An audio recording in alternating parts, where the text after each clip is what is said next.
Assalamualaikum warahmatullahi wabarakatuh. Salam semangat buat kalian yang sedang persiapan menghadapi UTBK 2022. Bersama dengan Kak Ridwan, kali ini kita akan membahas 8 soal-soal masuk PTN di bab listrik dinamis. Yuk langsung aja kita ke soalnya. Soal pertama ini ada soal SBMPTN tahun 2018. Sebuah voltmeter V dirangkai seperti yang terdapat pada gambar. Jika saklar S ditutup, saklar yang ini nih. Jika saklar S ditutup, yang akan terjadi adalah pertama ini situasi yang pertama lah, kita bilangnya mungkin situasi yang pertama. Situasi pertama itu saklarnya masih terbuka nih. Ini saklar masih terbuka, S-nya terbuka. Nah, ketika dia terbuka, apa nih yang terjadi? Kan kalau dia terbuka berarti hambatan yang di R1 atas ini itu tidak akan dialiri arus, ya kan? Berarti ketika saklar S terbuka itu yang ada rangkaiannya adalah yang ini aja nih. Yang R1-nya yang bawah aja ya. Berarti ini R2, ini mungkin R3 kali ya. Nah, gitu. Ini R1-nya yang di bawah. Oke. Ini GGL-nya. Nah, pada saat di sini itu berarti tegangan dianggaplah ini tegangan misalnya kalau misalnya ini sudut A atau titik A, yang ini B, ini C, ini D, maka arus yang lewat di R1 itu akan terjadi ya, karena dia saklarnya itu ada di atas, jadi ini yang di bawah. Berarti ini kita dapat tegangan di CD itu di R1 itu adalah I dikali R1. Oke.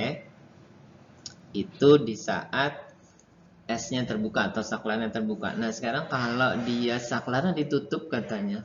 Informasinya di soal itu ketika saklarnya ditutup, berarti ini kita anggap sebagai situasi yang kedua ya. Kedua saat saklarnya tertutup. Berarti ketika dia tertutup berarti R1 yang atas itu juga dialiri arus. Jadi kurang lebih gambarnya jadinya kan begini ya, R. Nah, gitu. S-nya di sini nih. S-nya di situ. Oke, kemudian ini R2. Jadi ini mungkin R3 kali ya. Ini R3, ini R2. Di sini R1, ini saklar, ini ada R1 lagi. Jadi dia hambatannya sama nih, R1 sama R1. Oke, kita anggap ini titiknya A, B, juga ini C, ini D, yang ini berarti E sama F. Nah, gitu ya. Nah, ketika kita lihat ketika saklarnya tertutup ini berarti arus yang lewat di rangkaian EF itu sama dengan setengahnya I. Jadi maksudnya arus yang lewat di R1 yang bawah itu kan awalnya I ini ya. I. Berarti karena hambatan R1 sama R1 yang atas sama bawah ini sama, maka arus yang lewat di IF itu dia adalah setengahnya. Jadi saling berbagi ya, saling berbagi. Kemudian I di CD-nya berapa? I CD-nya juga sama, setengah I juga. Sehingga ketika yang ditanya itu ini ada tegangan, dia mengukur tegangan ya. Mengukur tegangan di sini berarti kalau gitu tegangan di rangkaian EF itu sama dengan rumusnya kan I kali R. Cuma ini terus dulu deh, ini I EF dikali R EF ya. Berarti kita masukin nih I EF itu adalah setengah I. Kemudian REF itu R1 atau R. Nah, gitu. Kemudian ini kita sederhanain, berarti ini penulisannya jadinya setengah kali I kali R itu V ya. Nah, jadi kita dapat tegangan di rangkaian EF itu setengah V. Nah, sekarang jawabannya yang mana tuh jadinya? Jadi jawabannya berarti yang terbaca di situ berarti tegangannya akan berkurang ya. Jadi ini D nih jawabannya. Oke ya, jadi dia kalau kita bandingkan kan maksudnya kita bandingkan dengan yang ini nih. Ini kita bandingkan sama si ini.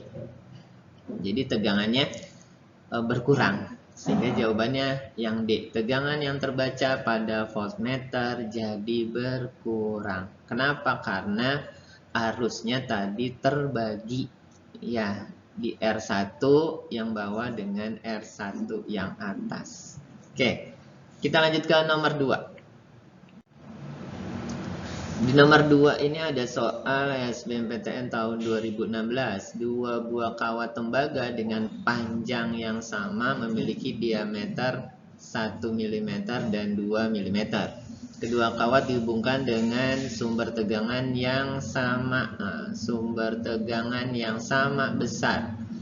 Rasio antara arus listrik yang mengalir pada kawat berdiameter 1 mm dan kawat berdiameter 2 mm berapa? Rasio atau perbandingan arusnya ya. Di sini kita dapat informasi di soal ini tegangannya sama. Berarti kalau tegangan sama berarti ini V1 sama dengan V2. Rumus V itu apa? I kali R. Karena ini V1 berarti ini I1 kali R1. Kalau yang ini berarti I2 dikali R2. Nah, sekarang ini kan kawatnya punya diameter nih. Diameter 1 mili sama yang 2 mili. Berarti kita cari hubungan diameter ini dengan hambatan. Nah, kita tahu nih sini ini ada rumus tambahan hambatan. Hambatan itu adalah rho. Itu berarti jenis kawatnya. Kemudian ini panjang kawat L dibagi A luas penampang kawatnya. Ini rumus R-nya ya.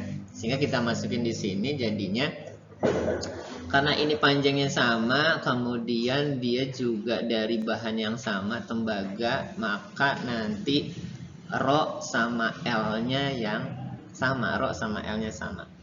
Kemudian ini luas penampang, ini luas A-nya. Luas penampangnya berarti, kita kasih tambahan rumusnya, berarti luas penampangnya dibentuknya lingkaran biasanya.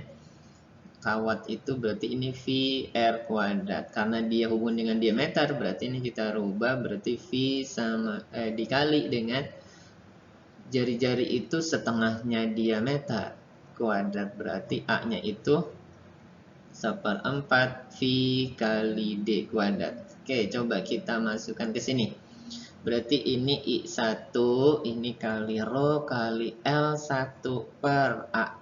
1 sama dengan rho kali L2 per A2. Sekali lagi karena panjangnya sama dan jenis bahan kawatnya juga sama, berarti rho kali L-nya kita coret dua-duanya. Berarti ini tinggal I1 dibagi A1 sama dengan di sini ada I2-nya, belum ditulis tadi kakak ya. Ini I2 dibagi A2. Nah, A-nya kita masukin ini 1/4 V D kuadrat. Kalau 1/4 V-nya ini kan konstanta, berarti kita nggak usah masukin nih. Berarti ini kita masukinnya berarti I1 per D1 kuadrat sama dengan I2 dibagi D2 kuadrat. Berarti ini rumus terakhirnya nih. Nah, sekarang dari rumus terakhir ini coba kita masukkan angka-angkanya. Berarti kakak tulis lagi di sini I1 dibagi D1 kuadrat sama dengan I2 dibagi D2 kuadrat. Perbandingan, perbandingan arus listrik yang berdiameter 1 mili dengan yang berdiameter 2 mili. Berarti ini I1 dibanding sama I2.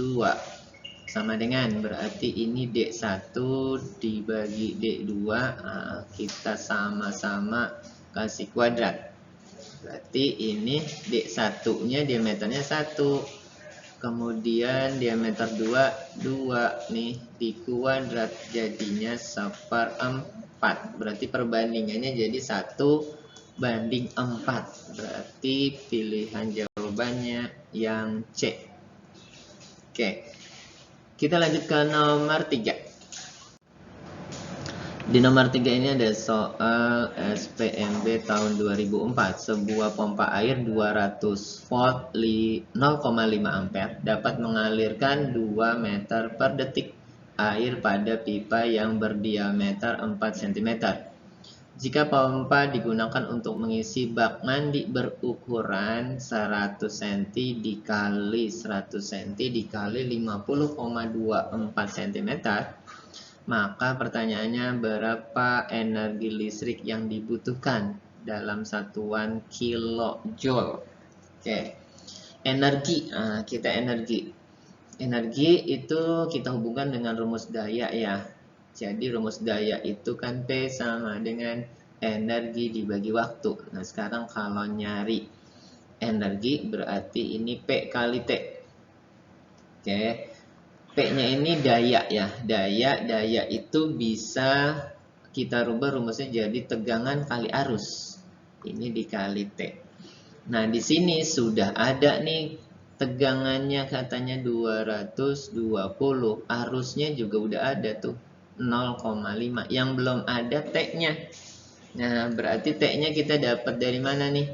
Nah, T-nya coba kita cari dari hubungan rumus pada debit. Debit simbolnya Q. Karena dia tadi dari pompa air yang 220 volt, itu dia bisa mengalirkan 2 meter per second kecepatan airnya ya. Berarti di sini debit itu sama aja kan rumusnya, volume dibagi waktu, sama dengan volume juga hubungan dengan persamaan kontinuitas. Berarti ini luas penampang dikali kecepatan. Jadi debit ini sama dengan persamaan kontinuitas ya. Jadi rumusnya ini. Nah T-nya itu dapat dari sini nih. Sehingga kita coba hitung pakai T. Rumusnya T sama dengan apa? Berarti A dikali volume, sorry ya. Ini berarti kalau nyari T berarti volume yang dibagi dengan volume dibagi A dikali V. Jadi A-nya luas penampang, V-nya itu kecepatan alirannya ya. Volumenya berapa? Volumenya berarti ini kan volumenya ini nih, ukuran dari baknya. Kita bikin dalam meter ya, berarti 100 cm itu 1 meter dikali 1 meter dikali 50,24 cm. Berarti kalau di dalam meter berarti 0,5024 dibagi luas penampangnya berapa. Nah ini luas penampang pompa air juga dia bentuknya lingkaran ya. Berarti luas lingkaran pi R kuadrat. Kalau dalam diameter tadi kita dapat 1/4 V D kuadrat. Karena R-nya tadi setengah D ya, jadinya hasilnya 1/4 V D kuadrat. Kita masukin di sini 1/4 V, diameternya 4 dalam meter, berarti 4 kali 10 pangkat min 2 di kuadrat dikali kecepatan alirannya 2. Oke, 4-nya coret nih. Oke, kemudian V-nya nanti kalian bisa rubah ke dalam 3,14 ya. Berarti ini 0,5024 dibagi V-nya 3,14. Oh sorry, di sini masih ada 4 ya, karena ini kan kuadrat ya. Berarti 3,14 dikali 4 dikali 10 pangkat min 4 dikali 2. Oke, ini kalau kalian hitung nanti ini dapatnya T-nya itu 200 second gitu ya. Nah 200 second kalau sudah dapat kita masukin ke T-nya di sini. kita masukin ke sini T-nya nih. Dapatnya ke situ ya. Agak panjang jalurnya. Ini kali 200 second, sehingga energinya berapa? 200 kali 0,5 kali 200 itu dapatnya 22.000 joule. 22.000 joule. Dia mintanya tadi dalam kilojoule, berarti ini 22 kilojoule. Oke, sehingga dapatnya ini pilihannya Depok berarti ya. Oke, kita lanjut ke nomor 4. Di nomor 4 ini ada soal SPMB tahun 2004, panel surya 5 cm kali 1 cm ukurannya pada sebuah kalkulator yang bekerja pada tegangan 3 volt, arusnya 0,2 mA. Jika 25% cahaya itu menjadi energi listrik, maka intensitas cahaya minimal yang harus diterima panel surya adalah berapa watt per meter persegi. Nah, karena ini ada perubahan hanya 25% cahaya yang menjadi energi listrik. Nah, ini sebetulnya rumus efisiensi. Jadi efisiensinya tidak 100% ya. Jadi dia efisiensinya cuma 25%. Berarti kita masukkan ke rumus efisiensi. Efisiensi itu kakak simbolnya begini ya. Efisiensi itu rumusnya berarti dalam konteks ini adalah daya P, daya yang keluar, out dibagi daya yang masuk, yang in. P ini daya dikali 100%. Katanya efisiensinya 25%, berarti kita tulis 25% sama dengan dayanya itu kita ganti tegangan kali arus.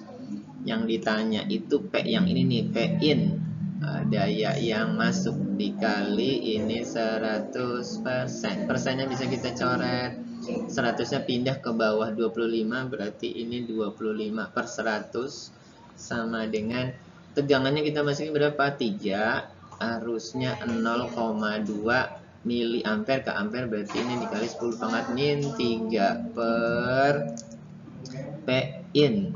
Oke, kita pindah ke sini. 25/100 itu kita perkecil sedarannya jadi 1/4, kemudian 0,2 kali 3 itu jadinya ini 6 kali 10 pangkat min 4. Jadi 0,2 itu kita bikin dulu 2 kali 10 pangkat min 4 ya. 2 kali 3 6. Jadi hasilnya 6 kali 10 pangkat min 4 dibagi P atau daya yang masuk nih. Sehingga sekarang P in-nya itu kita kaliin silang tuh. Berarti 4 kali 6 berarti 24 kali 10 pangkat min 4 watt. Oke. Nah, yang ditanya sekarang intensitasnya.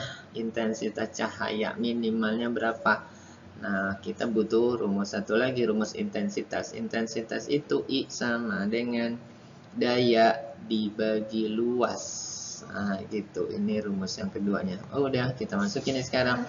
P-nya tadi kita udah dapat 24 kali 10 pangkat min 4 dibagi luas penampangnya berapa? Penampang panel suryanya di dalam kalkulator itu 5 cm kali 1 cm. Itu kalau kita dalam meter berarti ini 5 kali 10 pangkat min 4 ya. Karena kan ini hasilnya perkaliannya kan 5 cm kuadrat ya. Jadi kalau dimeterin jadi 5 kali 10 pangkat min 4 meter. 10 pangkat min 4-nya sama, kita bisa coret. Hasilnya jadinya ini 24 dibagi 5, hasilnya 4,8 watt per meter persegi. Jadi kita dapat jawabannya yang B. Oke, kita lanjut ke nomor 5. Di nomor 5 ini ada soal SPMB tahun 2002. Alat pemanas selup digunakan untuk mendidihkan sejumlah air. Ketentuan alat tersebut, jadi ini spesifikasi alatnya, alat pemanasnya itu 200 watt, 220 volt. Jika alat tersebut dipasang pada tegangan 110 volt dan digunakan untuk mendidihkan sejumlah air yang sama, maka waktu yang diperlukan berapa?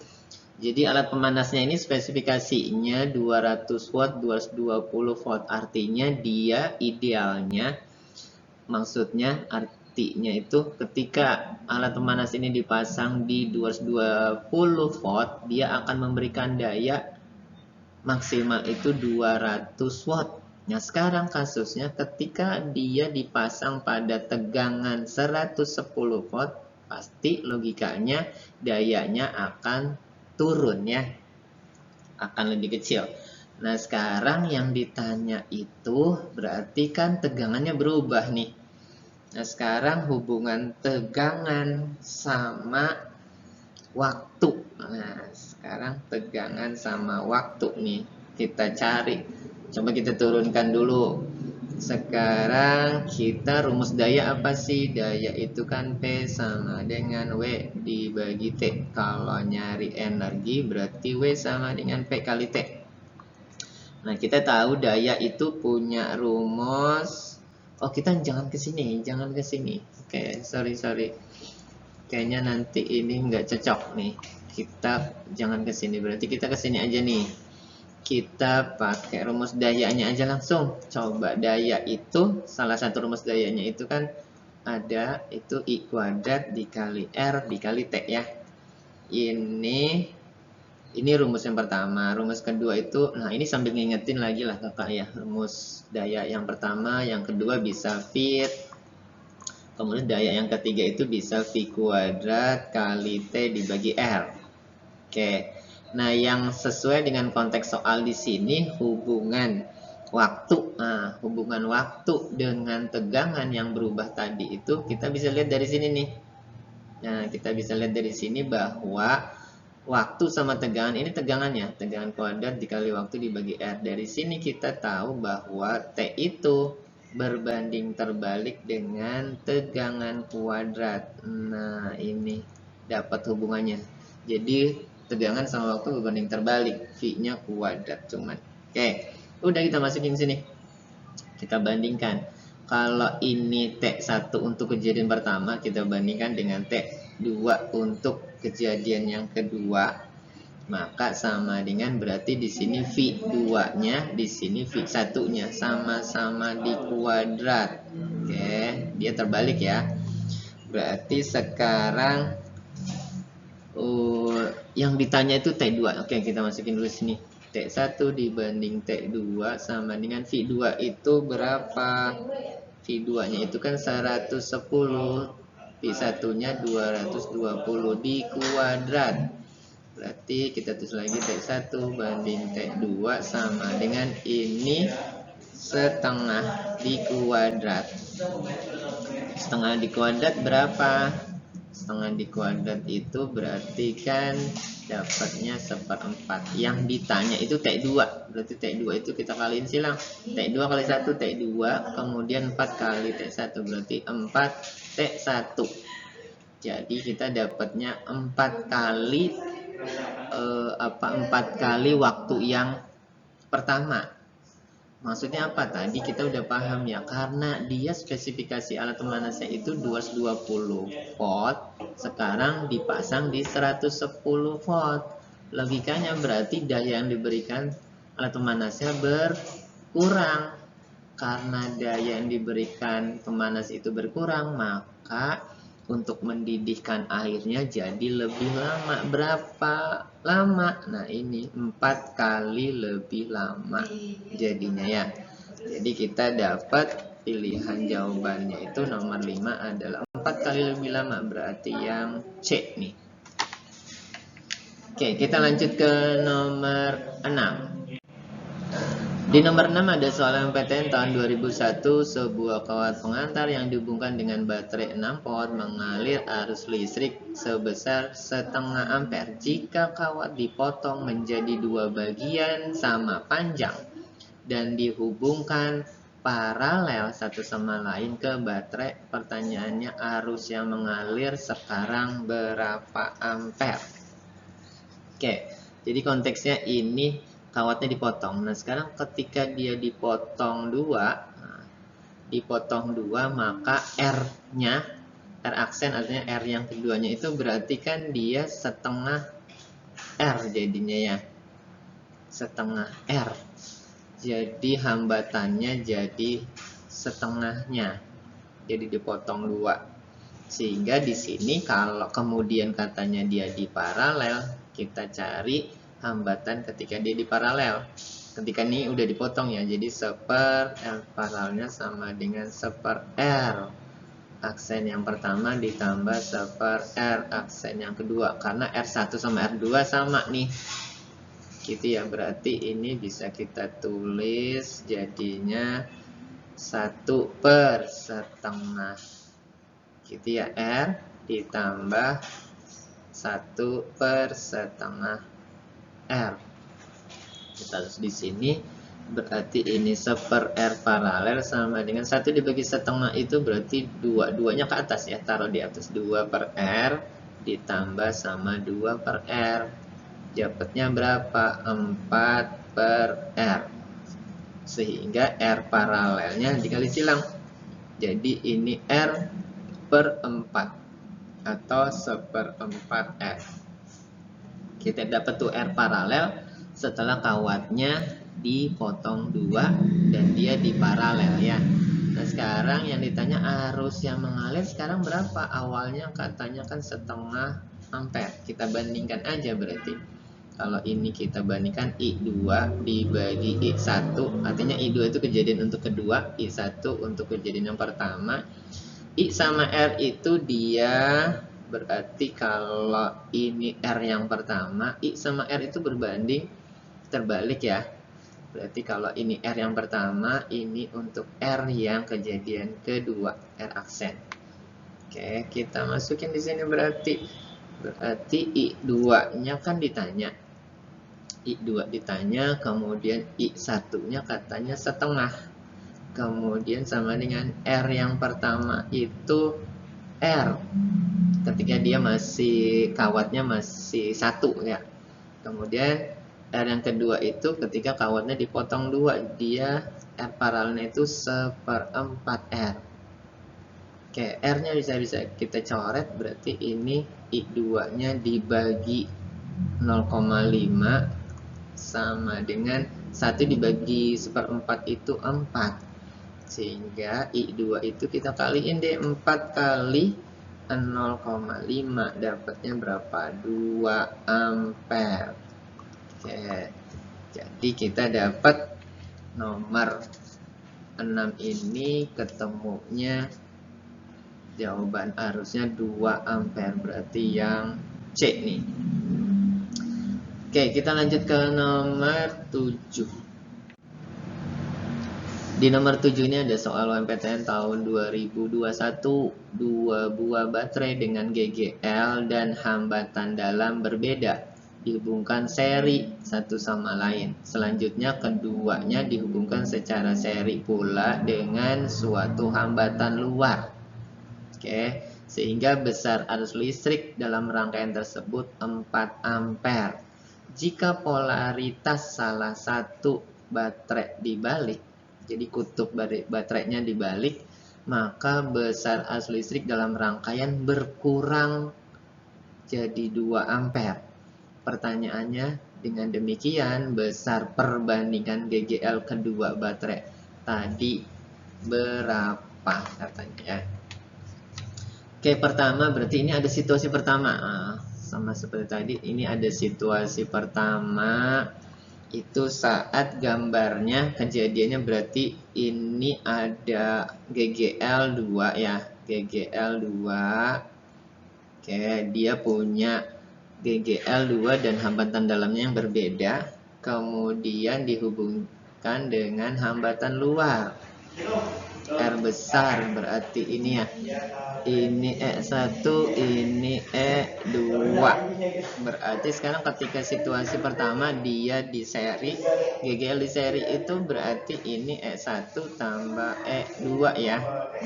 Itu rumusnya I dikali R total. R total seri ya ini ya. R total serinya. Berarti kita masukkan ke sini, berarti ini E1 ditambah E2 sama dengan arusnya berapa? 4 ya. 4 dikali R serinya, berarti ini ada hambatan dalam ditambah ada R hambatan kecil 1, kemudian ditambah hambatan R kecil 2. Oke. Nah, ini kita anggap persamaan 1 deh. Oke, kemudian kita masuk ke situasi kedua. Situasi kedua berarti sekarang ini polaritasnya diganti. Jadi ini satu misalnya tetap ke sana, yang satu dibalik. Nah, gitu ya. Ini E1, ini E2, ini hambatan luarnya. Nah, sekarang karena dia polaritasnya ditukar, berarti ini jadinya E1 dikurang E2 sama dengan I dikali R seri lagi ya. Berarti ini E1 kurang E2, ini I-nya berapa? 2 nih katanya, 2. Kemudian di sini sama nih R, hambatan luar ditambah hambatan dalam 1 ditambah hambatan dalam 2. Ini persamaan 2. Ya, kita hubungkan nih, berarti persamaan 1 sama persamaan 2. Gitu ya, persamaan 1 sama persamaan 2 kita coba hubungkan, kita eliminasi. Berarti ini E1 tambah E2, ini 4R tambah R1 tambah R2. Kemudian kita dekatkan sama yang persamaan 2, E1 min E2 sama dengan 2 dikali R ditambah R kecil 1 tambah R kecil 2. Nah, kita lihat di sini berarti yang bawah persamaan yang kedua ini kita kaliin 2 nih. Yang atas kita kaliin 1 ya, biar R tambah R1 tambah R2 ini hilang nih. Nah, sekarang ini E1 yang atas nih, ini dia tetap gitu ya, R besar R1 tambah R2. Kemudian ini 2 kali dikaliin 2 berarti 2 E1 tambah dikurang ya. Dikurang 2 E2, ini 2 dikali R ditambah R1 kecil tambah R2 kecil. Nah, ini kita kurang. Ketika kurang, oh ini 2 berarti ini 4 ya. Ini 4. Nah, karena udah sama atas sama bawah, yang 4R ini kita coret nih. Nah, tinggal yang ini sekarang. Yang ini berarti kita bisa tulis berarti ini min E1. Jadi 1 E1 dikurang 2 berarti min E1 ya. Kemudian yang ini hasilnya jadi berapa? 1 E2 dikurang min 2 E2 jadinya berapa? Jadinya 3 E2 sama dengan ini A0. Berarti kita bisa rubah di sini 3 E2 itu sama dengan E1. Nah, ketika ditanya sekarang perbandingan GGL-nya. Berarti kita bandingin E1 dengan E2 itu perbandingannya berapa? Jadi perbandingannya dia 3. Oke, jadi pilihan jawabannya adalah yang C ya. Oke, kita lanjut ke nomor 8. Nomor 8 ini ada soal PTN tahun 2000, air mengalir masuk melalui A, yang ini A, pada suhu TA-nya 15 derajat Celcius. Kuat aliran tersebut adalah 5000 gram per second. Jika R-nya hambatannya 10 ohm, arus listriknya tetap yang melaluinya adalah 10 ampere dan diketahui 1 kalori itu 4,2 joule. Pertanyaannya, maka suhu T air yang meninggalkan B. Nah, di sini yang di bawahnya. Oke, berarti dari sini kita dapat paham konsepnya. Berarti ini kan dari energi listrik nih. energi listrik itu berubah menjadi energi kalor atau panas ya. Sehingga kita masukin di sini rumusnya. Sini dulu kita tulis. Berarti ini W sama dengan Q. W-nya energi ya. Energinya, energi listriknya apa? Dalam konteks ini berarti kita pakai yang I kuadrat dikali R dikali T. Kalornya apa? Kalornya berarti pakai yang M kali C kali delta T. Jadi ini I-nya kuat arus, R-nya hambatan, T-nya waktu. Kalau yang ini M-nya adalah massa, C-nya itu kalor jenis, delta T ini perubahan suhunya. Udah, kita masukin sekarang ke sini. I-nya kan katanya 10 ampere, 10 di kuadrat. Kemudian hambatannya berapa? Hambatannya 10 juga. Kemudian T-nya kita belum tahu. Oke, kemudian massanya kita juga belum tahu di situ. Kemudian ini, nah ini yang memang di soal itu tidak dikasih tahu. Kamu harus tahu sendiri ya, kamu harus hafal sendiri. Kalor jenis nih, C itu kan kalor jenis. Kalor jenis air berapa? Kalor jenis air, kamu harus sedikit hafal itu 4, ini air sorry. Air itu 4200 ya, Joule per kilogram derajat Celcius. Kita masukin ke sini. 4200 dikali delta T. T gitu ya. Nah, di sini kan ada informasi dia katanya kuat aliran tersebut itu 50 gram per detik. Berarti gram itu satuan massa, second ini satuan detik. Berarti ini kita bisa ganti nih, yang ini jadi 1000, kemudian ini M, T-nya turun ke bawah. Oke, jadi ini kali lagi dengan 4200 dikali delta T. Nah, M kali T-nya itu ini 50 itu. Jadi ini 1000, ini jadinya 50, ini 4200, ini delta T. Ini 1000-nya bisa kita coret, nolnya 3, ini 01, ini 02. Gitu ya. Jadi ini kita hitung jadinya ini 1, ini jadinya 5 kali 42 kali delta T. Nah, sekarang jadi delta T itu berapa? Delta T itu berarti ini 1 per 5 kali 42. Kalau nanti kalian hitung itu dapatnya berarti sebentar, ini 1000 ya. Oke, 1000. Oh, ini sebentar, ini agak sedikit salah karena ini 50-nya gram per second ya. Jadi kakak belum hitung ke dalam kilogram. Ini kakak coret dulu sebentar. Ganti dulu sebentar. Ini dalam satuan masih gram, berarti harus kita ke kilogramin dulu nih. Berarti sedikit kakak hapus dulu. Ini sebentar ya.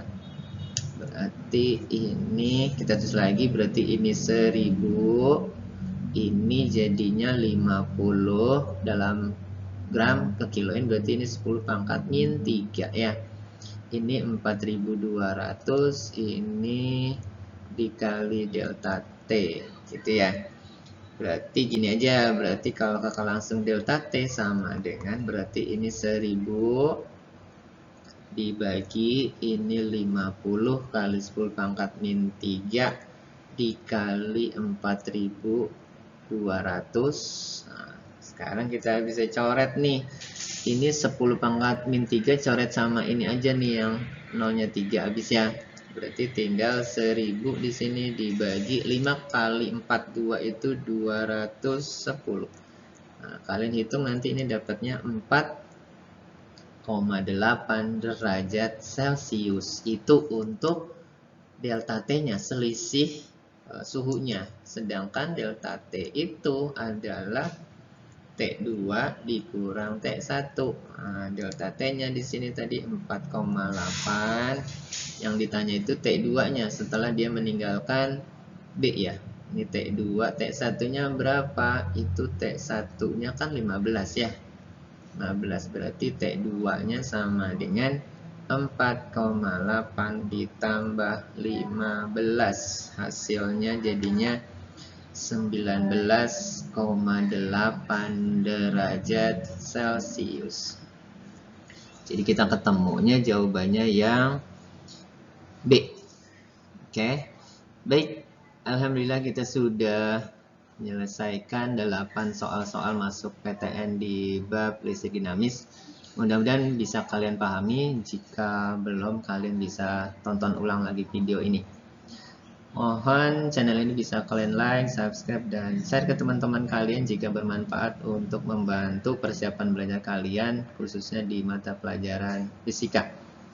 Semoga kakak doakan kalian bisa diterima di PTN favorit yang diinginkan. Salam sukses buat kalian semuanya.